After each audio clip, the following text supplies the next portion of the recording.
2,20,00,000 பேர் இருக்கிற ஒரு கட்சியில ஒரு சிலர் ஒரு 5 பேர் 6 பேர்னு வச்சுங்க 4 பேரை நீங்க எல்லாரும் திரும்ப திரும்ப சொல்றீங்க. பேரு போறாங்கிறத விட எந்த பொறுப்புல இருந்தவங்க போறாங்க, எவ்வளவு சீனியரா இருந்தவங்க போறாங்க அப்படிங்கிறது முக்கியமா பார்க்கணும். அதிமுக இருக்க உட்கட்சி பத்தி இப்ப இதுக்கும் இவங்க எல்லாம் ஆடு நலையுதேன்னு ஓனாய் எல்லாம் கவலைப்பட வேண்டாம். முதல்ல அவங்களையெல்லாம் அவங்க கேஸ பார்க்க சொல்லுங்க. அத்தனை ஊழல் குற்றச்சாட்டுகள் ஈடியும் ஐடியும் சுத்திக்கிட்டு இருக்கு. ஒருங்கிணைக்க சொன்னதே பாஜக தான். என்ன டெல்லி தலைமையில நான் போய் பேசினது யார் சொன்னார்கள், எப்பொழுது சொன்னார்கள், எந்த காலகட்டத்தில் எந்த இடத்தில் வைத்து சொன்னார்கள்ங்கிறதெல்லாம் ஓப்பனா சொல்லணும். தாவேகால இருந்து யாரும் எங்க கிட்ட பேசல, எங்கள் கட்சியில இருந்தும் நாங்க அவர்கிட்ட பேசல. எம்ஜிஆர் காலத்து அரசியல்வாதி எத்தனை பேர் இருக்காங்க, ஒரு எம்பி எம்எல்ஏ எதுவுமே ஆகாம பெரிய தனிப்பட்ட சாமர்த்தியத்துல அதிமுகங்கிற டேக் இல்லைன்னா அவங்க எல்லாம் யாரு? இப்ப உங்களுடன் ஸ்டாலின், நலமுடன் ஸ்டாலின், அது இதுன்னு என்ன சொல்றாங்களே, அதெல்லாம் எவ்வளவு தூரம் மக்களை சென்றடைஞ்சிருக்கு. இப்ப ஆட்சி முடிய போது உங்க 5-6 மாதங்கள் தான் இருக்கு. இப்ப போய் மாத்தி மாத்தி மாத்தி புது புது திட்டங்களா போடுறாங்க. அதுக்கு என்ன அர்த்தம்? பயம் வந்துருச்சு.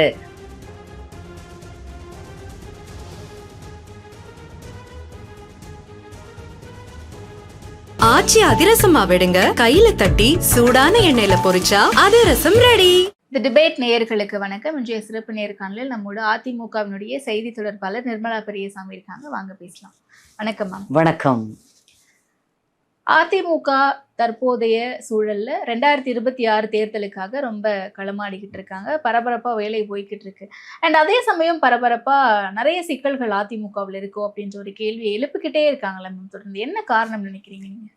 அதெல்லாம் திட்டமிட்டு ஆளுங்கட்சியால் உட்கட்சி விரோதிகளை அவர்கள் கையில் எடுத்து திட்டமிட்டு செய்யப்படுகிறது. அதாவது ஒரு பிரச்சாரம், தவறான பிரச்சாரம்.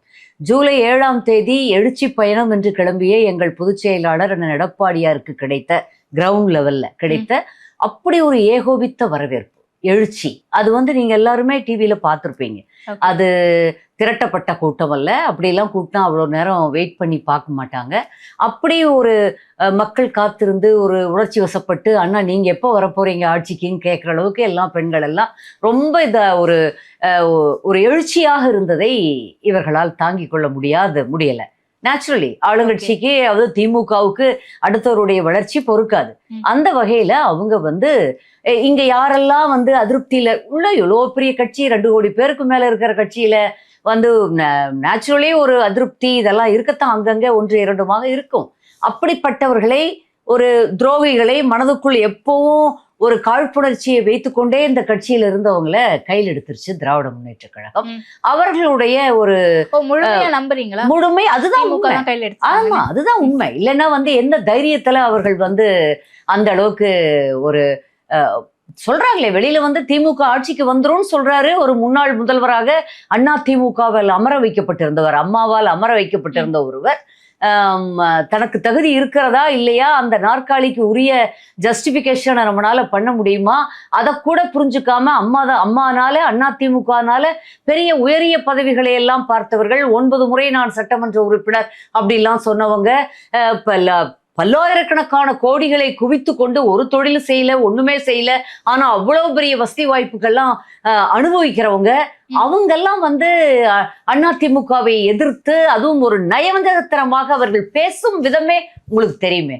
நான் சாதாரணமா பேசுறதுக்கும் அவர்கள் ஒரு காழ்ப்புணர்ச்சி, பொறாமை, அதற்கு ஒரு அவுட்லெட்டாக இதை பயன்படுத்துங்க. அப்ப நம்ம எல்லாம் பேசுறோம்னா செய்தி தொடர்பாளர் அதை மட்டும் சொல்லல மேம். இந்த பக்கம் அதிமுக பிளவுபட்டு இருக்கு, அதனால மக்கள் அதை சூஸ் பண்றதுக்கான வாய்ப்பு இருக்குன்னு சொல்றாரு.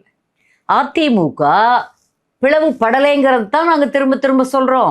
1-2 பேர், 2 பேர், 3 பேர், 4 பேர், அங்கொன்றும் அது திமுகல போலியா? நீங்களே 1-2 பேர்னு சொன்னீங்க. 2 பேர், 3 பேர், 4 பேர் பரவாயில்ல, அதனால என்ன, ஒரு 7-8 பேர். நான் தான் சொன்னேன், 2,20,00,000 பேர் இருக்கிற ஒரு கட்சியில ஒரு சிலர் ஒரு 5 பேர் 6 பேர்னு வச்சுங்க 4 பேரை நீங்க எல்லாரும் திரும்ப திரும்ப சொல்றீங்க. அந்த 4 பேர் சென்றதால் ஒரு பெரிய ஒரு அவர்களுக்கு ஒரு பெரிய எழுச்சியோ எங்களுக்கு பின்னடைவோ இல்ல. கட்சி இன்டாக்டா இருக்கு, அதைத்தான் நாங்க சொல்றோம். ஆனால் எடப்பாடியாரின் தலைமையில் எங்கள் பொதுச் செயலாளர் அவ்வளவு அழகாக இந்த கட்சியை அம்மாவுக்கு பின்னால் ஒரு வழிநடத்தி வருகிறார். அதை நாங்க உள்ள இருந்து பாக்குறோம். அப்படிலாம் எந்த விதமான பின்னடைவும் நெகட்டிவாவும் அது இல்லை. அப்போதைக்கு தொலைக்காட்சிகளுக்கு ஊடகங்களுக்கு ஒரு தீனி, ஒரு செய்தி. ஏன்னா இப்பெல்லாம் ஊடகங்கள் எப்படி செய்தி எடுக்கிறீங்க அப்படின்னா ப்ரொவோக் பண்ணி வாயில அவங்க டென்ஷன் ஆகி ஏதோ 2 வார்த்தைகளை கொட்டுறப்போ அதை செய்தியாக்கி அதை தலைப்பு செய்தியாக்கி அப்படி போட்டுட்டு இருக்க பழக்கம் இப்ப சமீப காலமாக சில ஆண்டுகளாக இருக்கு. அந்த வகையில பாக்குறப்போ ஊடகத்துக்கு ஒரு தீனியை தவிர வேறொன்னும் இதுல இல்ல. கட்சியில எங்கள் தொண்டர்கள் அப்படியேதான் இருக்காங்க. இப்ப பாப்பீங்களே, திமுக இருந்து மாறிட்டு இருக்காங்க. நிறைய பேர் திமுக இருந்து வர்றாங்க. மதிமுக இருந்து நேத்து ஒரு துணை செயலாளர் ஒருவர் சேர்ந்திருக்கிறார். அவங்களோட கொஞ்சம் நிறைய பேர் வந்திருக்காங்க. இப்படி ஒவ்வொரு கட்சியிலிருந்தும் மாற்று கட்சியிலிருந்து வரத்தான் செய்வாங்க. அது போக 1-2 பேர் எங்க கட்சியிலிருந்து அதிகம் பேர் போறதில்லை. நீ ஞாபகம் வச்சுக்கணும். அவரோட போனவங்களோட பேரு போறாங்கிறத விட எந்த பொறுப்புல இருந்தவங்க போறாங்க, எவ்வளவு சீனியரா இருந்தவங்க போறாங்க அப்படிங்கிறது முக்கியமா பார்க்கப்படுது. ஆமா, அது முக்கியம். மனோஜ் பாண்டியன் அவர்கள் போனதா இருக்கட்டும், அவங்க ஓபிஎஸ் ஆதரவாளரா இருந்தாலும் கட்சியில இருந்து நீக்கப்பட்டவரா இருந்தாலும் அந்த இடத்துல எம்எல்ஏ மனோஜ் பாண்டியன் போனதுக்கு ஓபிஎஸ் ஏதாவது பண்ணுனா, ஓபிஎஸ் இனி அடுத்து செங்கோட்டையன் எல்லாருக்குமே கழுதை கட்டா குட்டிச்சவரு நாங்க சொல்றது திமுகவுக்கு தான் போயாகணும். போவாங்க, நாளைக்கு சீட் கொடுக்குறேன்னு சொல்லிட்டா. எல்லாமே ஒரு அண்டர்ஸ்டாண்டிங், ஒரு சுயநலம். இவர்கள் யாருமே அதிமுகவுக்கு சம்பந்தம் இல்லாதவர்கள் இன்றைய தேதியில். மனோஜ் பாண்டியன் ஓபிஎஸ் எல்லாம் ரொம்ப காலத்துக்கு முன்னாடியே எடுத்தாச்சு, பல ஆண்டு. இப்ப எப்படி நீங்க அவர்களோட எத்தனை பேர் போனாங்க? அவர்களோடு இப்ப போயிருந்தா 18 எம்எல்ஏக்கள் டிடிவி தினகரனோட போனாங்க. அவங்க கதி என்ன? இப்ப என்னவா இருக்காங்க? ஓபிஎஸ் பின்னாடி ஓபிஎஸ் பெரிய அளவுல போகல. செங்கோட்டையின் பின்னாடி ஒரே ஒரு எம்எல்ஏ அந்தியூர் பவானிசாகர் எம்எல்ஏ நினைக்கிறேன். அவர் ஒருத்தர் தான் இருந்தாரு. ஆனா அவரும் பார்த்துட்டாரு அண்ணனை. யாருமே இல்லை. ஒரு 10 பேர் 12 பேர் போறதுனால ஒரு பெரிய நெகட்டிவ் எல்லாம் எங்க பார்ட்டி கிடையாது. கட்சி அசைக்க முடியாத வலிமையோடு இருக்கிறது. அடுத்து அண்ணன் எடப்பாடியார் தலைமையில் ஆட்சி அமைக்க போகுது. அது தெரியறனாலதான் எல்லாரும் பதறாங்க. எதிரிகளும் துரோகிகளும் எதிர்கட்சியும் பதறாங்க. அடுத்து வந்துருவாங்க போல இருக்கே, வந்துட்டாங்க மாதிரி இருக்கே, மக்களுடைய ஏகோபித்த வரவேற்பு இருக்கேன்னு. அப்படித்தான் நம்ம இதை எடுத்துக்கணுமே தவிர எங்களுக்கு எந்த விதமான பாதிப்பும் இல்லை. தயவு செஞ்சு அந்த வெளியேற்ற பல ஆண்டுகளாகிவிட்டது. வெளியேற்றி அவர்களை எல்லாம் எங்களோட வச்சு அதிமுக வச்சு நம்மளுடைய இந்த டிபேட்டோட டைமை நம்ம வேஸ்ட் பண்ண வேண்டாம். ஓகே, ஆனா இன்னைக்கு அதிமுக 2026 ஆட்சியை பிடிக்கிறத விட கட்சியை காப்பாத்திக்கிறதுக்காக தான் மும்முரமா செயல்பட்டுக்கிட்டு இருக்காங்க அப்படின்ற கருத்தை ரொம்ப பகிரங்கமா வைக்கிறாங்க திமுக தரப்புல. அமைச்சர் பெரியசாமி அவர்கள் சொல்றாரு. இந்த மாதிரி முதல்ல அவங்களையெல்லாம் அவங்க கேஸ பார்க்க சொல்லுங்க. அத்தனை ஊழல் குற்றச்சாட்டுகள் இடியும் ஐடியும் சுத்திக்கிட்டு இருக்கு. எப்ப இது இன்னும் இப்ப சிபிஐ எல்லாம் உள்ள வந்திருக்குது. ஒவ்வொரு கட்சி வேற பிரச்சனைக்காக இருந்தாலும் சிபிஐ உள்ளே விட்டது. அதுவும் அவர் பெரியசாமிக்கு பக்கத்து தொகுதியிலேயே இருக்குது. ரொம்ப கவனமா இருக்கு சொல்லுங்க. அதுல பார்த்து அவங்களை எல்லாம் ஒழுங்கா நடந்துக்க சொல்லுங்க. அதுல இருந்து அவங்களை கவனமா பாத்துக்க சொல்லுங்க. எங்களை பத்தி பாக்குறதுக்கும் அதிமுக இருக்க உட்கட்சி பத்தி இப்ப இதுக்கும் இவங்க எல்லாம் ஆடு நலையுதேன்னு ஓனாயெல்லாம் கவலைப்பட வேண்டாம். அதை பத்தி உங்களுக்கு கவலை இல்லை. யாருக்குமே இதே திமுக 2 முறை 91, 2002, 1ல கம்ப்ளீட் எதிர்கட்சியா கூட வர முடியல. அவ்வளவு மோசமான நிலைமை. அவங்க கட்சிக்குள்ள இருந்த குடும்பத்துக்குள்ள இருந்த பாலிடிக்ஸை விட வேற எதுவுமே இருக்க முடியாது. அப்படியே அவர் இருந்தப்ப பெரியவர் இருந்த பொழுதே அப்படியே முதல் பையன் ஒரு பக்கம், பொண்ணு ஒரு பக்கம், இவர் இப்ப இருக்கிற சிஎம் ஒரு பக்கம்னு அப்படியே திசைக்குறவராக தெரிந்து கொண்டிருந்தார்கள். அது அப்படி இருக்கிறப்போ அவங்க இன்னைக்கு என்னமோ எல்லாத்தையும் ஒதுக்கிட்டு நாங்க நிக்கிறோம், ரொம்ப வலிமையா இருக்கிறேன். வலிமையா இருக்கிறது என்ன? ஆளுங்கட்சியாக இருக்கிற வரைக்கும் வலிமையாக தோற்றமளிப்பீர்கள். அதுல நாங்க எந்த மாற்று கருத்தும் இல்லை. நீங்க ரொம்ப நாளைக்கு இருக்க முடியாது. ஏன்னா இந்த மக்களுக்காக ஏதாவது நன்மை செய்திருந்தால் வெறும் பேச்சளவில் உதட்டளவிலான விளம்பரங்கள் அளவிலான நிகழ்ச்சிகள் மூலமாக பிரபலப்படுத்துவ முயல்வதை தவிர திராவிட முன்னேற்ற கழகம் மக்களுக்கு நேரடியாக எல்லா தரப்பு மக்களையும் அடையக்கூடிய வகையில் எதுவுமே பண்ணலங்கிறதான் உண்மை. நீங்க போய் உள்ள எல்லாத்துக்கிட்டையும் எடுத்துட்டு வாங்க. இப்ப உங்களுடன் ஸ்டாலின், நலமுடன் ஸ்டாலின், அது இதுன்னு என்ன சொல்றாங்களே, அதெல்லாம் எவ்வளவு தூரம் மக்களை சென்றடைஞ்சிருக்கு. அதெல்லாம் ஒரு எம்எல்ஏ இல்ல ஒரு கவுன்சிலர் பண்ண வேண்டிய வேலையை முதலமைச்சரே பண்ற மாதிரி பண்ணிட்டு இருக்காங்க. ஆபீசர்ஸ் எல்லாம் அலுவலர்கள், வருவாய்த்துறை அதிகாரிகளும் இல்ல பள்ளிக்கூட ஆசிரியர்களும் அவங்கள தான் பயன்படுத்துவாங்க இதுக்கெல்லாம். அவங்க எல்லாம் நொந்து போறாங்க. எத்தனை வேலையை பாக்குறது நாங்க, போயிட்டு சும்மா உட்கார்ந்துட்டே கணக்கு எழுதிட்டு போனதா கூட நான் வாட்ஸ்அப்ல செய்திகள் பார்த்தேன், போட்டோவோட போட்டிருந்தாங்க. அது அந்த அளவுக்கு எல்லாம் ஃபெயிலியர் திட்டங்கள். ஏன்னா இப்ப ஆட்சி முடிய போது இன்னும் 5-6 மாதங்கள் தான் இருக்கு. இப்ப போய் மாத்தி மாத்தி மாத்தி புது புது திட்டங்களா போடுறாங்க. அதுக்கு என்ன அர்த்தம்? பயம் வந்துருச்சு. ஐயோ மக்களுக்கு ஒண்ணும் செய்யலையே, இப்பதான் உங்களுக்கு ஞாபகம் வருது, ஓட்டுக்கு அவங்க கிட்ட தான் போயாகணும், என்னதான் பணம் கொடுத்தாலும் மக்கள் வந்து அந்த கோபத்தை மனசுல வச்சுக்கிட்டு இருப்பாங்களேன்னு சொல்லி தினமும் ஒரு திட்டம், தினமும் ஒரு அரசாங்க பணம் ஏற்கனவே 10 லட்சம் கோடியை நெருங்கி கொண்டு இருக்கிறோம் கடன்ல. ஆனா வந்து இவங்க தினமும் ஒரு திட்டங்களை அறிவிச்சுக்கிட்டு அதுக்கு நிகழ்ச்சி வேற பண்றது. ஒரு தொலைக்காட்சி அத்தனையிலேயும் வரணும்னா எவ்வளவு செலவு பண்ணணும், ஒவ்வொரு நிகழ்ச்சி மேடை அலங்காரமும் அந்த நிகழ்ச்சிகளை பாக்குறப்ப அதுக்கெல்லாம் பல லட்சம் ரூபாய் செலவாயிருக்கும். இதத்தான் இந்த தண்ட செலவுகளைத்தான் திராவிட முன்னேற்ற கழக அரசு, முதல்வர் ஸ்டாலினுடைய அரசு செய்து கொண்டு இருக்கிறது. அதைத்தான் எங்க பொதுச் செயலாளர் ஒவ்வொரு இடத்திலையும் எடுத்து சொல்லிட்டு இருக்காரு. அடுத்த ஆட்சி 2026 அதிமுக தான் ஆட்சி அமைக்கிறது, அண்ணன் எடப்பாடியார் தலைமையில், மாற்று கருத்தே இல்லை. ஆனா தொடர்ந்து அதிமுக பல தோல்விகளை சந்திச்சுட்டே வந்துட்டு இருக்கு அப்படிங்கறதா அதிமுகவில இருந்து வெளியே போனவங்களா இருக்கட்டும் இவங்க எல்லாரும் சொல்லக்கூடிய ஒரு விஷயமா இருக்கு. அப்படி பார்க்கும்போது இப்ப தோல்வி அப்படிங்கறது அவங்களுக்கு மனசுல ஒரு கஷ்டத்தை ஏற்படுத்தாதா? அப்ப திமுகவுக்கு போனாங்க அப்படின்னா அதிமுகவுல இருந்து திமுகவுக்கு போனவங்க எத்தனையோ பேர் எம்எல்ஏக்களா இருக்கிறத பார்த்துக்கும், நிறைய மினிஸ்டரா இருக்காங்க, 8 பேர் அமைச்சர்களாக இருக்கிறார்கள். அம்மா இருந்த காலத்திலேயே விரட்டப்பட்டவர்கள், வெளியேற்றப்பட்டவர்கள், இவங்க எல்லாம் வந்து பல காலத்துக்கு முன்னாடியே போயிட்டாங்க. திமுகவுக்கு அவங்களுக்கு ஆளே இல்ல, எங்க கட்சியில இருந்து வரவங்கள தான் எடுத்து பண்றாங்கல்ல. அதிமுகவுல இருந்து போறவங்கள நல்ல பொறுப்புகள் கொடுத்தோ இல்ல வந்து அமைச்சர் பதவியோ எம்எல்ஏ, அது சரியா? அதாவது இப்ப எங்கள் கட்சியில அது வந்து அப்படி ஒரு ஆசையை காட்டுகிறது திமுக. அவங்க கிட்ட ஆள் இல்ல போல இருக்கு அப்படின்னு எல்லாம் அர்த்தமாகுது. அப்ப காலங்காலமாக திமுகவுக்கு உழைத்து கொண்டிருந்த, எப்பவுமே அவர்கள் தலைவர்களையே பெருசா நினைச்சுக்கிட்டு அந்த கட்சியிலேயே எதுவும் அனுபவிக்காம இருக்கிற மற்ற நிர்வாகிகளுக்கு, தொண்டர்களுக்கு எப்படி இருக்கும்? உள்ள குமுறல் பயங்கரமா இருக்கும். அந்த குமுறலின் வெளிப்பாடெல்லாம் வரப்போற எலெக்ஷன்ல தெரியும். நீங்க 8 பேர், அது இல்லாம 16-17 பேர் நல்ல முக்கிய பொறுப்புல இருக்காங்க, சட்டமன்ற உறுப்பினர்களா இருக்காங்க. நான் ஒரு ஃபுல்லா அதை பத்தி எடுத்தே பார்த்தோம். எம்பிஸா இருக்கிறாங்க, நிறைய பேர் வந்து எங்களுடைய ஆட்கள் தான் இருக்காங்க, எங்க கட்சியிலிருந்து போனவங்க. அதெல்லாம் அம்மா காலத்திலே போயிட்டாங்க, அம்மா இறந்த உடனே போனவர்கள், அம்மா இருக்கிற பொழுதே போனவர்கள், அது மாதிரி நிறைய பேர் இருக்காங்க. அதெல்லாம் இப்பவெல்லாம் சொல்ல முடியாது. நம்ம மீண்டும் சொல்கிறேன், இப்ப கம்பேர் பண்ணல மேம். பட் அப்படியான ஒரு பொறுப்புகளை திமுகவுல கொடுத்திருக்காங்க அப்படின்னும் போது அதிமுகவினுடைய தொடர் தோல்வி அவங்களுக்கு, நமக்கு இங்க பதவி கிடைக்காது, இல்ல நம்ம பீப்புள் ரெப்ரசன்டேட்டிவா நமக்கான வாக்குகள் கிடைக்காது, அங்க போனா அந்த வாய்ப்பு நமக்கு இருக்கும் அப்படின்ட்டு போறதுக்கான வாய்ப்புகள் இருக்கு. இல்ல, அதுதான் நான் முதலே சொன்னேன் உங்களுக்கு. திமுகவுல இப்படி ஆசையை காட்டுகிறார்கள், இல்ல ஒருவேளை எங்கள் தரப்பிலிருந்து சென்ற அமைச்சர்களுடைய அந்த சாமர்த்தியம், அவர்கள் எதிர்பார்க்கும் சாமர்த்தியம் மற்றவர்களுக்கு இல்லாமல் இருக்கலாம். தலைமை குடும்பத்துக்கு ஒரு சாமர்த்தியம் வேணும், அப்படி இருக்கிறவங்கள தான் வச்சிருப்பாங்க. அந்த விதமான ஒரு விசுவாசத்தையும் அந்த விதமான ஒரு எதிர்பார்ப்பையும் பூர்த்தி செய்யக்கூடியவர்களாக இவர்கள் இருந்திருக்கலாம்.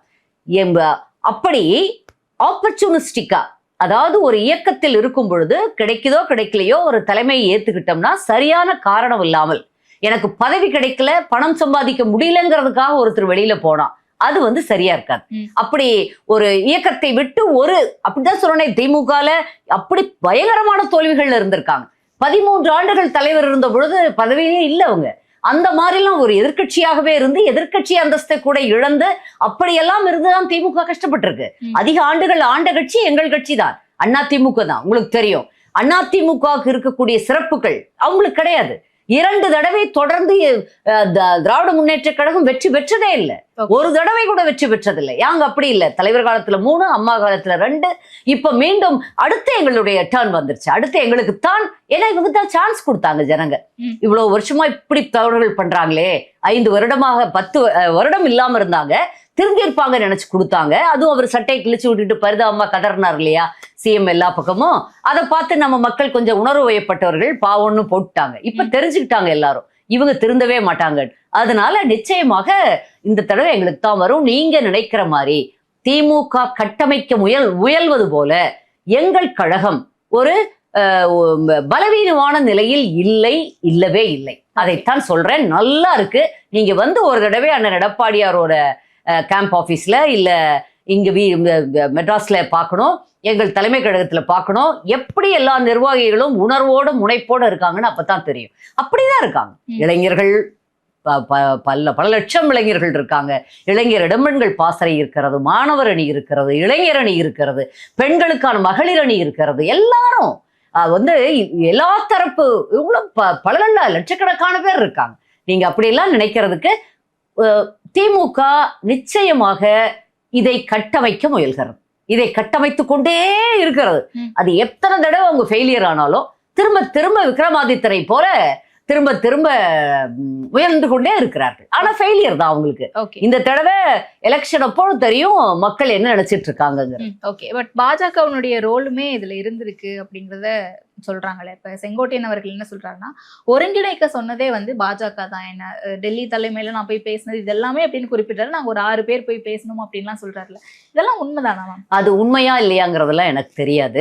அவர் அப்படி சொல்லுகிறார் என்றால் யார் சொன்னார்கள், எப்பொழுது சொன்னார்கள், எந்த காலகட்டத்தில் எந்த இடத்தில் வைத்து சொன்னார்கள்ங்கிறதெல்லாம் ஓப்பனா சொல்லணும். அது கான்பிடென்ஷியலா நீங்க சொல்லியிருக்கவே கூடாது. ஒரு நம்பிக்கைக்குரியவர் என்று நினைத்து மிக முக்கியமான ரகசியங்களை உங்களிடம் சொல்லும் பொழுது அதை பொது வெளியில் சொல்பவர் ஒரு அரசியல்வாதியே கிடையாது, ஒரு தலைவரே கிடையாது. அவர் ஒரு வேஸ்ட். அது அப்படியெல்லாம் பேசவே கூடாது. எம்ஜிஆர் காலத்துல இருந்தா எம்ஜிஆர் காலத்து அரசியல்வாதி எத்தனை பேர் இருக்காங்க, ஒரு MP MLA எதுவுமே ஆகாம? நீங்க 9 தடவை இருந்தீங்க. என்ன உங்களுடைய பெரிய தனிப்பட்ட சாமர்த்தியத்துல அதிமுகங்கிற டேக் இல்லைன்னா அவங்க எல்லாம் யாரு? பாருங்க என்ன நடக்க போகுதுன்னு பாருங்க. 18 பேர் அவங்க பின்னாடி டிடிவி பின்னாடி போனாங்க. என்னாச்சு? டிடிவி என்னானாரு? அட்ரஸே இல்லாம போயிரும். எதற்காக அதிமுகவோடு ஒட்டுவதற்கு இவர்கள் முயன்று கொண்டே இருக்கிறார்கள். எத்தனை அசிக்கப்பட்டாலும் துரத்தி விட்டாலும் அம்மா 10 வருஷம் சென்னை பக்கமே தலை வைத்து படுக்க கூடாதுன்னு சொன்னவரெல்லாம் இன்னைக்கு தனி கட்சியும் ஆரம்பிச்சுட்டு இப்போ அதிமுக கூட அதிமுக என்ன நடக்குது அங்க அதை பத்தியே கமெண்ட் பண்ணிட்டு இருக்காரு. நான் தன்னுடைய வளர்ச்சியை பத்தி கவலைப்படாம என்ன அர்த்தம்? இந்த கட்சி இல்லைன்னா அவங்களுக்கு வாழ்க்கை இல்லை. அதைத்தான் காட்டுகிறது. எங்கள் கட்சி இரட்டை இலையும் எங்கள் அண்ணா திராவிட முன்னேற்ற கழகம் இல்லைன்னா வெளியே சென்றவர்களுக்கு, குறிப்பாக பதவி சுகத்தை அனுபவித்துக்கிட்டே இருந்தவங்களுக்கு இப்போ ஒண்ணுமே இல்லாத மாதிரி இருக்கு. அடடா வட போச்சே அப்படிங்கிற ஒரு கவலை அவர்களுக்கு வருவதால் தான் பேசுறாங்க. சொல்றாங்க. நாங்க எப்படி எடுத்துக்க முடியும்? கட்சியினோட துரோகம் செய்தவர்கள், நம்பிக்கை இழந்தவர்கள், ஒருத்தரும் விரும்பாதவர்கள் எப்படி அவங்களை திரும்ப அவங்க கேட்கறாங்கிறதுக்காக மீடியா சொல்றாங்கிறதுக்காக எடுத்துக்க முடியுமா? என்னை பொறுத்தவரை அவர்களுக்கு ஆதரவு தெரிவிப்பவர்கள், அவர்களுக்காக குரல் கொடுப்பவர்கள் யாராவது கொஞ்சம் பேர் இருந்தா, மீடியாவிலே இருந்தா, அவர்கள் மாஃபியாக்களுக்கு துணை போகிறார்கள் தான் நான் சொல்லுவேன். மாஃபியா கூட்டம் தான் நான் சொல்லுவேன். நிச்சயமா அதுதான் உண்மை, அதுதான் யதார்த்தம். பிஜேபி பத்தி கேட்டீங்க. பிஜேபியில சொன்னது அவரு அதுக்கு விளக்கம் கொடுக்கணும், தெளிவா சொல்லணும். மீடியா முன்னாடி ஒரு 9 முறை நான் MLA-வா இருந்தேங்கிறவரு தெளிவா பேசி பழக்கணும் எதையும். அதற்கு மேலும் பதில் சொல்லணும்னா அது பாரதிய ஜனதா கட்சி தலைவர்கள் தான் சொல்லணும். அதுவும் இங்க இருக்கவங்கள அவர் யார சொல்றாரோ குறிப்பிடுறாரோ அது தலைமையில் இருந்து, அகில இந்திய தலைமையில் இருந்து தான் வரணும். அவர் சொல்றது டெல்லி தான் சொல்றாருன்னு நான் நினைக்கிறேன். அப்ப அங்க இருந்து வரணும். இல்ல இங்க இருந்து யாராவது சொல்லியிருந்தா அதை சொல்லணும். அதுக்கு எங்களுக்கு சம்மந்தம் இல்லை. ஏதோ போற போக்குல எல்லாம் மைக்கு பிடிச்சு மீடியா முன்னாடி பேசுறதுக்கெல்லாம் பதில் சொல்ல முடியாது. நான் கட்சியின் அதிகாரபூர்வ செய்தி தொடர்பாளர். கட்சியினுடைய கொள்கைகளை, கட்சியினுடைய பிரச்சனைகளை எனக்கு ஒரு விளக்குவதற்கும் விவரிப்பதற்கும் பதில் சொல்வதற்கும் அதிகாரம் இருக்கு, பேசுறேன். ஆனா உங்களுக்கு சும்மா கட்சியை விட்டு கட்சிக்கு துரோகம் பண்ணிட்டு வெளியில போனவங்க எல்லாம் பிரஸ் மீட் கொடுப்பாங்க. அதையெல்லாம் மீடியாவுக்கு வேணுமா தீனியாக இருக்கலாம். அது எங்கள் கட்சிக்கு சம்மந்தம் இல்லாத விஷயம். தயவு செய்து அதையெல்லாம் விட்டுருங்க. ஆளுங்கட்சியினுடைய அராஜகங்கள், அவலமான நிலை தமிழ்நாட்டில் ஏராளம் இருக்கிறது. நித்தம் காலையில் ஒண்ணு, மதியம் ஒண்ணு, இரவு ஒன்றாக, மாலை ஒன்றாக பிரச்சனைகள் வளர்ந்து கொண்டே இருக்கிறது. அதிலும் பெண்களுக்கு எதிரான பாலியல் வன்புணர்வுகள், பாலியல் குற்றங்கள் அவ்வளவு இருக்கு. நம்ம அதை பத்தி எல்லாம் பேசணும். ஆளுங்கட்சியினோட தவறுகளை வெளியே சொல்லணும். அதுதான் நமக்கு ரொம்ப முக்கியம் இல்லையா? அது ஒவ்வொரு டிபார்ட்மெண்ட்லயும் யார் நல்லா இருக்கா சொல்லுங்க பார்க்கலாம். விவசாயி தான் இந்த நாட்டுடைய முதுகெலும்பு. நாட்டில் 70% தொழில் 70% பேர் செய்யக்கூடிய தொழில் விவசாயம். உழுதுண்டு வாழ்வார் அப்படின்னு சொல்றோம். மற்ற எல்லாரும் அவரு பின்னாடி செல்றவங்க தான். தொழுதுண்டு பின் செல்பவர். அப்படிதான் அவங்களை வணங்கி பின்னாடி போகணும்.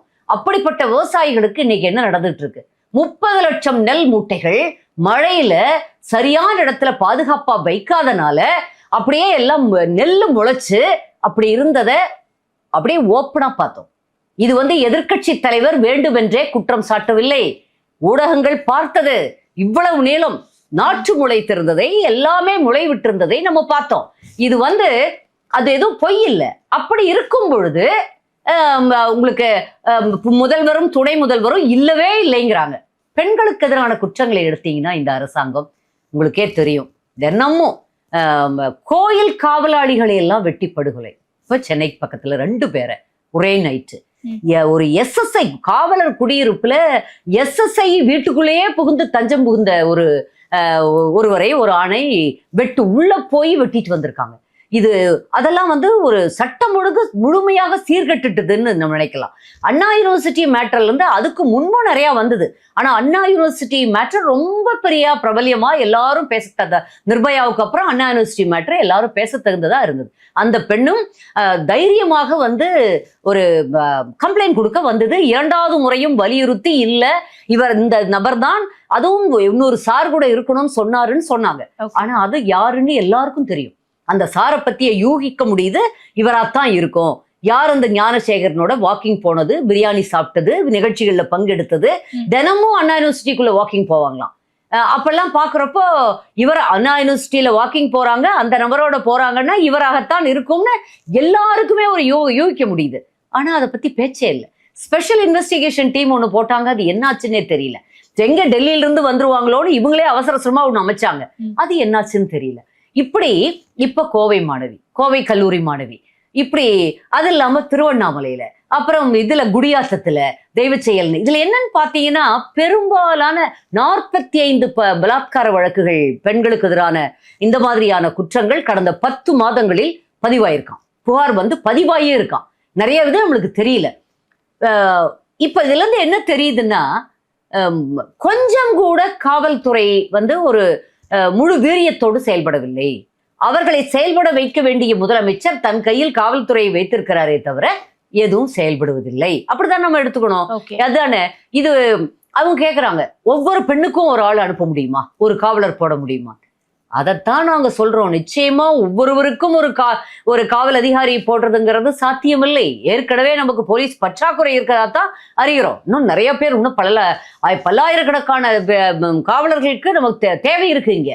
ஏன்னா இங்கதான் முதலமைச்சர் வீட்டுல இருந்து வெளியில வந்தாங்கன்னா அத்தனை போலீஸ் போகணும், முதலமைச்சர் பின்னாடியே ஒரு 50 பேர் 100 பேர் போகணும். அப்படிங்கிறப்ப எல்லா இடத்துலயும் ஆயிரக்கணக்கான பேர் நிக்கணுங்கிறப்போ அதுக்கே நிறைய போயிடுது போலீஸ் போர்ஸோடது. அப்புறம் அதிகாரிகள் வீட்டுல வேலை செய்யணும். இது பாவம் போலீஸ் எல்லாம். அதெல்லாம் புரோட்டோகால் தானே மேம். புரோட்டோகால் எது? உயர் அதிகாரிகள் சேவகம் செய்வதா? ஆபீஸ்ல செய்யறது ஓகே. வீடுகளுக்கு கூட ஆர்டர்லிஸ்ட்னு அனுப்புறாங்க. அது இதெல்லாம் பேச போனோம்னா ரொம்ப நம்ம உள்ள போக வேண்டியது இருக்கும். ஒட்டுமொத்தமாக ஒவ்வொரு பெண்ணுக்கும் ஒரு காவல் அதிகாரியை அனுப்பணுங்கிறது நம்ம எதிர்பார்க்கறது இல்லை. ஆனால் குற்றவாளிகளுக்கு அந்த பயம் இருக்கணும். எல்லாருக்குமே போலீஸ் இருக்கு பாத்துக்குவோம், நம்ம அரசாங்கம் இருக்கு பாத்துக்குவாங்க, நம்ம தைரியமா நடமாடலாம்னு சொல்லி நடமாடுவதற்குரிய அதிகாரம் அவங்களுக்கு எல்லாம் இருக்கணும். மகாத்மா காந்தி சொன்னாருங்களே, தேசப்பிதா, எப்பொழுது ஒரு பெண் நள்ளிரவு 12 மணிக்கு நகைகள் அணிந்து சுதந்திரமாக நடக்க முடிகிறதோ சாலைகளில், அப்பொழுதுதான் உண்மையான சுதந்திரம் இந்தியாவுக்கு வந்ததுன்னு நான் சொல்லுவேன். அந்த நிலை, நகைகள் கூட வேண்டாம், வேலை முடிந்து வீட்டுக்கு ஒரு 9-10 மணிக்கு வரக்கூடிய பெண்ணுக்கு கூட எத்தனை பேர் இங்க ஐடி காரிடார்ல ஐடி வேலை முடிச்சுட்டு வந்த பெண்களுக்கு கொலை செய்து போட்டிருக்கிறார்கள். வன்புணர்வுகள் நடந்து கொண்டே இருக்கின்றன. இது மாதிரி அந்த பயத்தை, அந்த அச்சத்தை அதை உருவாக்கி இருக்கணும். அதுதான் நம்ம சொல்ல வர்றோம். அதுதான் ஒரு எஃபிஷியன்ட் கவர்மெண்ட், எஃபிஷியன்ட் டிபார்ட்மெண்ட். அந்த பயத்தை உருவாக்கல. யாரு கேட்க போறா? என்ன பிரச்சனைனா, பெரும்பாலான குற்றவாளிகள் திமுகவை சேர்ந்தவர்களாக இருக்கிறார்கள், திமுக நிர்வாகிகளாக இருக்கிறார்கள். அந்த பெண்கள் சொல்லுவதே திமுக நிர்வாகிகளுக்கு விருந்தாக்குவதற்காக அப்படின்னு ஒரு வார்த்தையை சொல்றாங்க. அப்ப என்னவா நம்ம புரிஞ்சுக்க முடியுதுன்னா, அப்ப திமுக காரங்களை இந்த தலைமை பாதுகாக்குது. யார் மேலேயாவது நடவடிக்கை இருக்கா? பெருசா ஒண்ணுமே இல்லை. அந்த ஞானசேகரன் மேல கூட பெரிய நடவடிக்கை, இப்ப வெளியில வந்துட்டாரா, இன்னும் உள்ளதா இருக்காரானே நம்மளுக்கு தெரியாது. அப்படி அவர்களை பாதுகாக்கும் போக்கு அதே அதிமுக அப்படி நடக்காது. கட்சி நிர்வாகிகளாக இருந்தாலும் யாராக இருந்தாலும் உடனே பொள்ளாச்சியும்பாங்க. பொள்ளாச்சி பாலியல் சம்பவத்தில் குற்றம் நடந்தது வெளியே தெரிந்தவுடன் அதில் சம்பந்தப்பட்டிருந்த ஒரு அதிமுக நிர்வாகி, அதுவும் சாதாரண பொறுப்பில் இருந்தவர், அந்த இளைஞனை உடனடியாக பதவி நீக்கம் பண்ணாங்க. எல்லாத்தையும் உடனடியா கைது செய்ய சொல்லி அண்ணன் உத்தரவிட்டார்.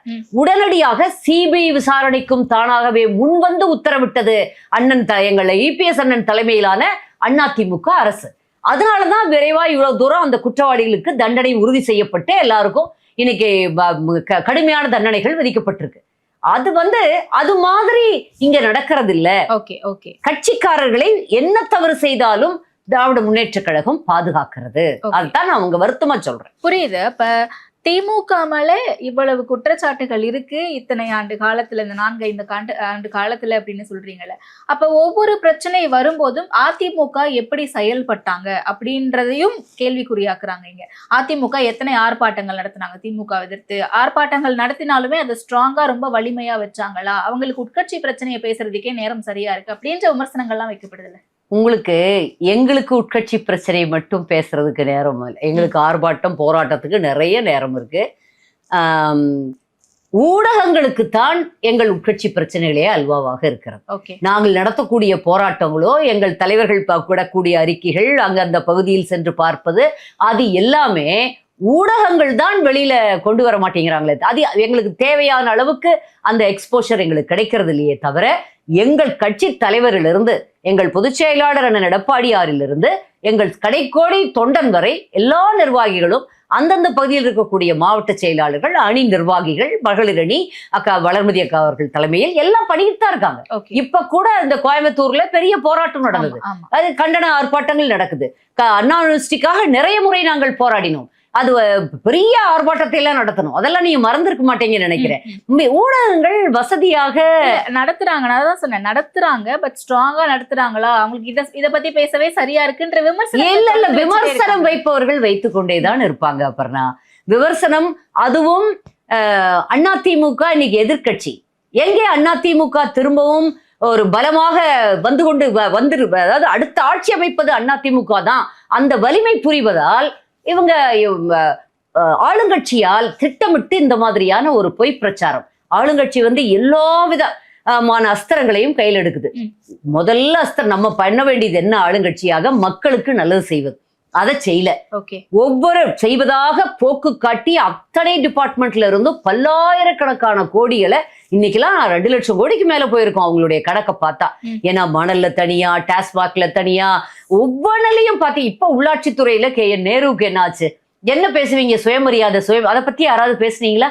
சுயமரியாதை பேசிட்டு திருப்பதியில போய் 44 லட்சம் அதிக அன்றைய தினத்தில் மேக்சிமம் டோனர் அவருதான் அப்படின்னு பேரு அப்படியே பளிச்சுன்னு வருது.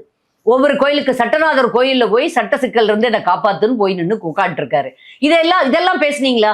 நீங்க எப்பவும் பேசுறீங்களே, ரொம்ப எப்பவுமே பெண்களை அனுப்பிவிட்டு தாங்கள் ஒன்றும் அப்படியே விபூதி கூட வச்சுக்காதவங்க மாதிரி திமுகவின் தலைமை குடும்பம் ஒரு மாதிரி ஒரு போக்கு காட்டுவாங்க. சரி, அதையாவது சரி, பெண்கள் அவங்களுடைய சுதந்திரம் போறாங்கன்னு வச்சுக்கலாம். இப்ப சம்பந்தப்பட்ட முக்கியமான சீனியர் அமைச்சரே போய் சனாதனத்தை நம்பி சனாதனத்துக்கு எதிராக எப்படியெல்லாம் பேசுறீங்க. அப்ப சனாதனத்தை ஏற்றுக்கொண்டு போய் சனாதனத்துல அங்க இருக்கக்கூடிய ஒரு பார்ப்பன ஐயர்கிட்ட கும்பிட்டு பிரசாதம் வாங்கிட்டு வர்றீங்க அப்படின்னா உங்களுடைய கொள்கை எங்க போச்சு? அப்ப இவ்வளவு நாளா அவங்களை எல்லாம் கண்டபடி பேசி எதிர்த்தது என்னாச்சு? ஏன் நீங்க அதெல்லாம் என்ன நாடகம் நடத்துறீங்க? எப்படி நீங்க அதை செய்யலாம்? இது இதற்கு ஏதாவது, அது ரொம்ப இன்ட்ரெஸ்டிங்கான சப்ஜெக்ட். ஏன் பேசல ஊடகங்கள்லாம்? இதை நீங்க நல்லா மேனிபுலேட் பண்றதுக்கு நிறைய விஷயம் இருக்கு அவங்கள பத்தி சொல்றதுக்கு. இப்போ 888 கோடி ரூபாய் ஊழல் அங்க கண்டுபிடிச்சாங்க. 2538 பேருக்கு 25 இருந்து 35 லட்சம் வாங்கிட்டு போஸ்டிங் போட்டிருக்காங்க. ஆதாரபூர்வமாக இடி போட்டிருக்கு. ஏன் யாரும் அதை பத்தி பேசல? யார் பேசினா என்ன? எங்க கட்சியில என்னன்னா எந்திரிச்சா, உட்காந்தா, திரும்பி போனா, இது என்ன வேடிக்கையா இருக்கு? எதுக்கு அப்படி? இதுவும் ஒரு விதத்துல எங்களுக்கு பாப்புலாரிட்டி தான். இதுவும் நாங்க அப்படித்தான் எடுத்துக்கிறோம். எப்பொழுதும் இப்படினாலும் சரி அப்படினாலும் சரி அதிமுக விட்டு அரசியல் செய்யறதுக்கு ஆளுங்கட்சியினால முடியல, ஊடகத்தாலையும் முடியல. அவ்வளவுதான் நான் சொல்லுவேன். இல்ல, இன்னும் ஒரு படி மேல போய் அது என்னவாச்சுன்னா, அதிமுகவுக்கு வேற வழி இல்ல, பாருங்க விஜய் எல்லாம் கூட்டணிக்கு கூப்பிட்டுக்கிட்டு இருக்காங்க, இந்த நிலைமைக்கு அதிமுக போயிடுச்சு அப்படின்ற விமர்சனங்களும் வந்துச்சு. விஜய்க்கு எத்தனை சதவிகிதம் இருக்கிறதாக உங்கள் கணிப்பு? ஊடகத்துல என்ன கணிக்கிறாங்க? இல்ல அசம்ஷன்ஸ் பெருசா நான் நம்புறது இல்ல. இல்ல இருந்தாலும் எவ்வளவு உங்க ஊட டிபேட்ல எடுத்தீங்களா? இல்ல மேம். எடுக்கணும் மேம். எடுக்கணும், இன்னும் எடுக்கல. நீங்க இப்ப இது வரைக்கும் கவனிச்சது எல்லாரும் பேசுறது எவ்வளவு? ஒரு 12 to 15. 12% இதுவரை ஒரு முறை கூட தேர்தலை சந்திக்காதவர், ஒரு பிரச்சனை வந்த போதே ஓடி ஒளிந்தவர், ஒரு டக்குனு எல்லாரும் நிர்வாகிகளை அப்படியே மக்களை கைவிட்டு விட்டு போனவர், அவருக்கு 12% வாக்கு வங்கி இருப்பதாக, இன்னும் 20% என்று ஒரு இதுல போட்டிருந்தாங்க, 23% என்று ஒருத்தர் சொன்னாங்க. இதெல்லாம் 26 அது கூட யாரு ஆதவர்ஜுனா அவங்களுடைய அது அவங்களுடைய தேர்தல் மேலாண்மை குழு செயலாளர் பேசியிருப்பார்.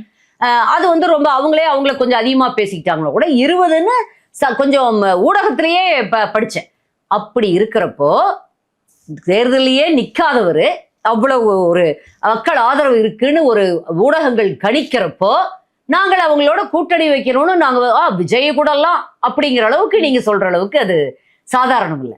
அவங்கள நம்ம குறைத்து மதிப்பிட முடியாது. தமிழக வெற்றி கழகத்தை குறைத்து எப்படி மதிப்பிடணும்? புதுசா இல்ல நான் குறைச்சு மதிப்பிடல, அப்படி விமர்சனங்கள் வருதுன்ற இப்ப புதுசா வந்த ஒரு நபரு, நீங்க சொன்னது விஜய் கூட எல்லாம் போய் நபரு அவரு கூட கூட்டணி வைக்கிற நிலைமைக்கு அதிமுக வந்துட்டாங்க. இல்ல அதைத்தான் நான் சொல்ல வர்றேன்.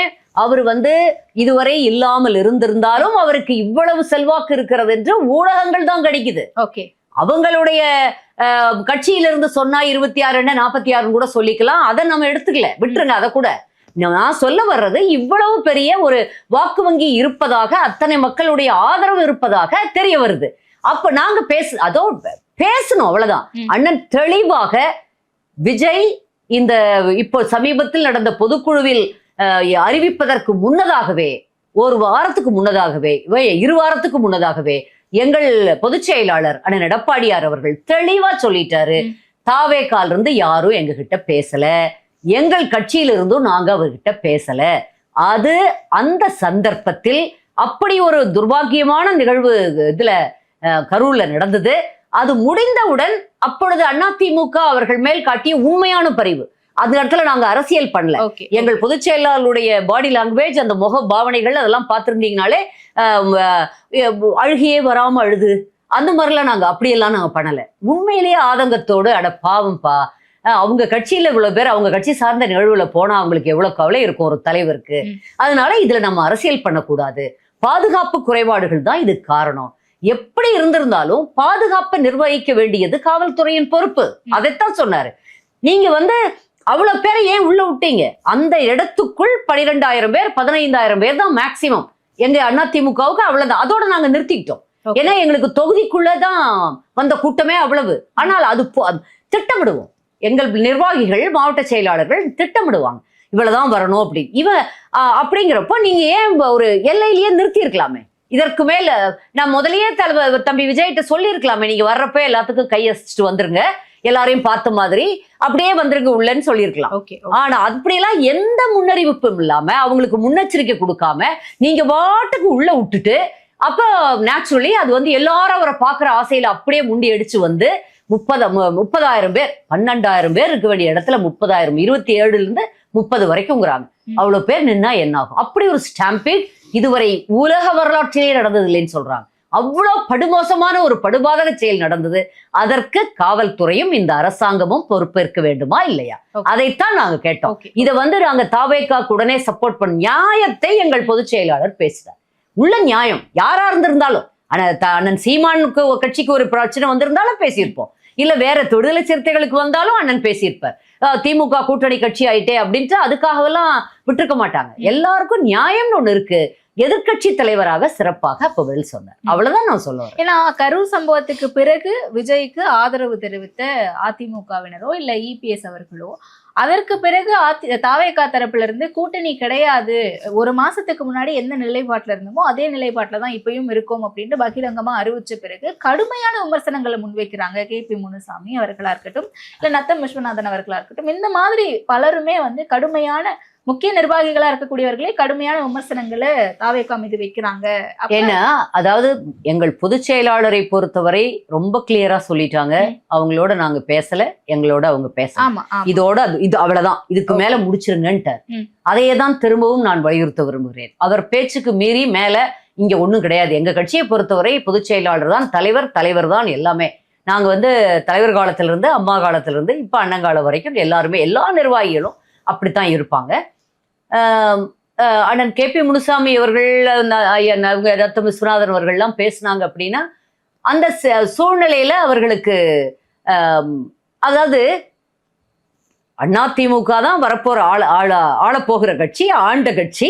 இப்ப வந்து தாங்க அப்படி ஒரு பொருட்டே இல்லை, நாங்க தாங்கிற மாதிரி ஒரு நினைக்கிறாங்க. விஜய் வந்து அவர் கூட இருப்பவர் யாரோ எழுதி கொடுத்துருக்காங்க, எல்லாம் சொல்றது தானே. பின்ன அவராப்பாவும் சிந்திச்சு இப்ப செயல்பட போறாரு, எல்லாமே யாரோ சொல்லி கொடுக்கறது தானே செயல்படுறாரு. சிந்திச்சு செயல்பட்டு இருந்தா தம்பி விஜய் இப்படி ஒரு முடிவுக்கு வந்திருக்க மாட்டார். அவர் வந்து நிச்சயமாக யாராவது ஸ்ட்ராட்டஜிஸ்டோ இல்ல யாரோ ஃப்ரெண்ட்ஸோ யாராவது சொல்லியிருக்கலாம், இப்படி பண்ணாதான் அங்க அதிமுக அடிபட்டு போய் அதிமுக வாக்கு அவருக்கு போயிருமா? ஒரு நாளும் போகாது. நீங்க சொல்ற மாதிரி சுயமா சிந்திச்சிருந்தா அதிமுக இல்ல, சுயமா சிந்திக்க பாவம் அவருக்கு தெரியாது. ஏன்னா டைரக்டர் சொல்லி கொடுத்தத பைஹார்ட் பண்ணி சொல்லியே தானே பழக்கம். அது மாதிரி இப்பவும் யாராவது டைரக்ட் பண்ணலாம், அதை அவரு சொல்லலாமா இருக்கும். நான் அதுக்கு மேல அவரை கிரிட்டிசைஸ் பண்ண விரும்பல பாவம். ஏன்னா மக்கள் செல்வாக்கு வைத்திருக்கிறார். சின்ன தம்பிகள் நிறைய பேர் அவர் மேல ரொம்ப பிரியமாகவும் இருக்கிறாங்க. அதிமுகவை பொறுத்தவரை நான் சொல்ல விரும்புவதெல்லாம் எங்கள் பொதுச் செயலாளர் சொன்னதுதான். யாருடைய தயவும் எங்களுக்கு தேவையில்லை. ஆளுங்கட்சி அன்றாடம் செய்யக்கூடிய தவறுகள், அதனுடைய இம்பாக்ட், மக்கள் மனதில் பொங்குற கோப கடல், அதுவே எங்களை வெற்றி பாதையில் வெற்றி கொண்டு போய் வைக்கும். ப்ரூவன் லீடர் யாருன்னு மக்கள் பார்ப்பாங்க. ஒரு சந்தர்ப்பம் கிடைக்கும் பொழுது தன் தலைமை பண்பை யார் ஒருவர் எப்படி நிறுவுகிறார்களோ அவர்கள் தான் தலைவர்களாக ஏற்றுக்கொள்ளப்படுவார்கள். ஒரு பிரச்சனை என்று வரும் பொழுது ஓடி ஒளிபவன் தலைவன் அல்ல. தலைவர்ங்கிறவங்க யாரு? தலைவர்ங்கிறவங்க தான் முன்னாடி நிக்கணும். போர்ல கூட முதல் அம்பு, முதல் வாள் வெட்டு எனக்கு வரட்டும், முன்னாடி போகணும். முதல் குண்டு, துப்பாக்கி குண்டு என் மீது பாய்ந்தாலும் பரவாயில்லை என்று தலைவன் முன்னே செல்வான். அரசர்கள்லாம் பாருங்க அந்த காலத்துல அப்படி முதல்ல அவங்க போவாங்க. அப்பதான் பின்னாடி இருக்கிறவங்களுக்கு ஒரு ஒரு உற்சாகம் வரும். நம்ம தலைவர் இருக்காரு கூட நிறைய. அது போல அல்லாமல் ஓடி ஒளிபவர்களை தலைவர்களாக ஏற்றுக்கொள்ள முடியாது. விவரம் தெரிந்தவர்கள், அனலைஸ் பண்ணக்கூடிய பக்குவம் உள்ளவர்கள், நாட்டின் மேல் இடத்துல ஓடி இல்ல, அது நான் பொதுப்படையா சொல்றேன், பொதுவாக சொல்கிறேன். ஒரு விஷயத்தை புரிந்து கொள்ளக்கூடிய ஒரு நிலையில் இருப்பவர்கள், ஒரு மெச்சூரிட்டி உள்ளவர்கள் நிச்சயமா அதை செய்ய மாட்டாங்க. அவங்க வந்து ப்ரூவன் லீடர்ஸ். அதான் சொல்றேன், அவர் leader is a proven leader. 4.25 வருஷம் அப்படி ஒரு கொடூரமான சூழல். ஊடகங்கள் நம்மளையவே இன்னைக்கு இல்லை, அன்றிலிருந்தே. அண்ணன் கூட ஒரு இதுல கேட்டிருப்பாங்க, ஒரு மேடையில பேசுறப்போ, ஒரு சாதாரண விவசாயினா முதலமைச்சரான யாராவது எனக்கு ஆதரவு கொடுத்தீங்களா? தினமும் எத்தனை விமர்சனம் வச்சீங்க ஆளுங்கட்சியோட சேர்ந்துக்கிட்டு. அப்படின்னா ஒரு விவசாயி, ஒரு கிராமத்துக்காரர், எளிய மனிதர், தொண்டராக இருந்து மேலே வந்தவர் அப்படிங்கிறப்போ அதுதானே உண்மையான ஜனநாயகம். வாரிசு அரசியல் இல்ல, அப்படி ஒரு ஜனநாயகம் தானே அதிமுகவில் இருக்கிறது. அப்ப அதிமுக விட உங்களுக்கு எந்த கட்சி பெரியது? இப்ப அடுத்த அண்ணனுக்கு பிறகும் அவர் என்ன அநியாயத்துக்கு அந்த செங்கோட்டையன் பேசியதெல்லாம் நீங்க போடுறதெல்லாம் மாபெரும் தப்பு. அது ஒண்ணுதான் ரொம்ப அட்ராசிட்டி அவர் பேசுறதுல. மற்ற எல்லாத்த விட குடும்ப அரசியல்னு சொல்றாரு. நீங்கள் எங்கள் அந்நியாரை அந்த திருப்பதியில இருந்தது தவிர எங்கேயாவது பார்த்திருக்கீங்களா? யாராவது போறவங்க பார்க்க முடியும்னு நினைக்கிறீங்களா? அப்புறம் அவருக்கு ஒரே ஒரு மகன் உண்டு, மருமகள் உண்டு, ஒரு பேரன் பேத்தி உண்டு. யாரையாவது எங்கேயாவது அந்த கோயிலுக்கு போற நேரத்தை தவிர, அதுலயும் திருப்பதிக்கு போற நேரத்தை தவிர எங்கேயாவது பார்த்திருக்கீங்களா? இது வந்து ஏதோ ஒரு உதவிக்கு வச்சுக்கிட்டு இருப்பாங்க. நம்பிக்கையான வேலைகளை குடும்ப நபர் தான் பார்க்கணும் அப்படிங்கிறப்ப அவங்க தானே பார்க்கணும். அரசியலிலோ இதுல இது முதல்ல சசிகலா அம்மையார் குடும்பம் இருந்ததை போல எம்எல்ஏ எம்பி எல்லாம் இவங்களை பிடிச்சாதான் நடக்கும், இந்த ஏரியாவுக்கு இவங்க, இந்த ஏரியாவுக்கு இவங்கலாம் இல்ல. அந்தந்த பகுதியினுடைய மாவட்ட செயலாளர்கள், நிர்வாகிகள், மாநில அணி நிர்வாகிகள், அவங்க யாரை ரெக்கமெண்ட் பண்றாங்களோ அவங்கள சீர்தூக்கி பார்த்து இன்னும் சில ஸ்ட்ராட்டஜிஸ் வச்சிருப்பாங்க. அதையெல்லாம் வச்சுதான் எடுக்கிறாங்களோ தவிர எங்க பார்ட்டியில இந்த மாதிரி குடும்ப அரசியல் கிடையாது. நான் அறிந்தவரை கிடையாது. இது எல்லாருக்கும் தெரிஞ்சது. இது ஜனநாயகத்தை காப்பாற்றக்கூடிய ஒரே கட்சி அதிமுக. அதை நான் எதாவது காரணம்னு சொன்னேன். அதே போல ஊழல்ல திராவிட முன்னேற்ற கழகம் இன்னும் கரை கண்டு போயிடுச்சு. ஏதோ அப்படி இப்படி அல்ல. எப்படியோ போய்விட்டது. அது வந்து ஒரு உச்சத்துல இருக்கு. மக்களை நினைச்சு பார்க்க முடியாத அளவுக்கு அந்த அந்த ஊழலுக்காக நிச்சயமாக திமுகவை, மக்கள் மீது அக்கறை இல்லாத போக்குக்காக, முதல்வரும் மாண்புமிகு முதல்வரும் துணை முதல்வரும் வாயில் வந்தது எல்லாம் அவரது அமைச்சரவை சகாக்களும் பேசிக்கொண்டு திரிவதற்காக, அதே போல பட்டியலின மக்களை துளியம் மதிக்காமல் சமூக நீதியை பற்றி நீங்கள் பேசுவதற்காக, பெண்களை பற்றி ஒரு துளியம் அக்கறை இல்லாமல் பெண்களுக்கான எதிரான வன்முறைகளும் கொடூரங்களும் நாளொரு மேடியும் பொழுதொரு வண்ணமாக நடந்து கொண்டிருக்க அலோ பண்ணதுக்காக, அனுமதித்ததற்காக, பெண்களை பற்றியும் கொஞ்சம் கூட மதிக்காததற்காக, இப்படி பல அரசு ஊழியர்களுக்கு கொடுத்த வாக்குறுதியை நிறைவேற்றுறீங்களா? இன்ன வரைக்கும் இல்லை. மேபி இன்னும் 2 மாசம் கழிச்சு எலெக்ஷனுக்கு முன்னாடி படன்னு ஏதாவது ஒரு அறிவிப்புகள் வந்தாலும் வரலாம். இன்னும் பழைய ஓய்வூதிய திட்டம் நடக்கல. போக்குவரத்து தொழிலாளர்களுடைய பிரச்சனை தீர்ந்ததா? இல்ல. தூய்மை பணியாளர்களுடைய பிரச்சனை தீர்ந்ததா? இல்ல. அவங்க ஒண்ணு கேட்பாங்க, இவங்க காலையில சாப்பாடு போடுவாங்க. அவங்க எங்களை பணி நிரந்தரம் பண்ணுங்க, இந்த சம்பளத்தை பிக்ஸ் பண்ணுங்கன்னு சொன்னா இவங்க காலை உணவு ஃப்ரீ எல்லாருக்கும். அப்படி சுட சுட சாதம், சுட சுட பொங்கல், இதா வேணும், இதா கேட்டாங்க.